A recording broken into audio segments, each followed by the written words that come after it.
Describe him to me. And Muslims, look at the description of your Rasul. And for some, this would be the first time you hear what your Prophet looked like. I saw a man of striking appearance.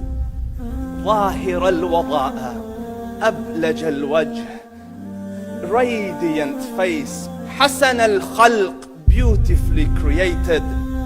لم تعبه الثجلة, his belly wasn't protruding.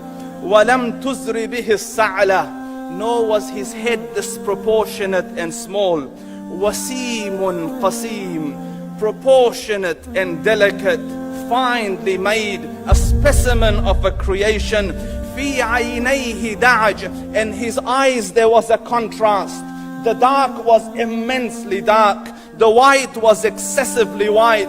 وفي أشفاره وطف, and his eyelashes were long. وفي صوته صهل, and in his voice was a natural echo.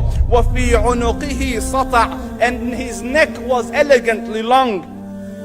وفي لحيته كثاثة, his beard was full and thick. أزج أقرن, his eyebrows were arched, but they were not joined, it was separated. In summit فعليه الوقار, when he was silent, dignity covered him. وإن تكلم سماه وعلاه البهاء, and when he spoke it was audible and clear, almost commanding and overtaking. أجمل الناس وأبهاهم من بعيد, from afar the most striking and outstanding in appearance. وأحسنهم وأجملهم من قريب, and when he came near, the best of them and the most handsome of them in closeness. حلو المنطق, such an exalted and sweet level of logic. Like when he used to speak, it was so coherently logical, it was smooth and easy to understand. فصل لا نزر ولا هذر, he was to the point, not excessive nor too short. كأن منطقه خرزات نظم يتحدرن, his logic, his utterances, his words were like jewels coming out of a necklace, calculated, polished, one after the other, it would flow magically. ربعة, he was medium in height. Your eye didn't have to strain to look up at him, nor was it tedious to look down at him. He was a comfortable sight to look at. له رفقاء يحفون به, he had friends, the people that were with him, they were working around him to try to serve and protect him. إن قال سمعوا لقوله, when he used to say something, they used to hearken to what he used to say. وإن أمر تبادروا إلى أمره, when he commanded, they used to compete to fulfill the command. This is Muhammad Rasulullah. This is Muhammad Rasulullah. Anas ibn Malik says, he says, I came out one night, I came out one night, it was the full moon night.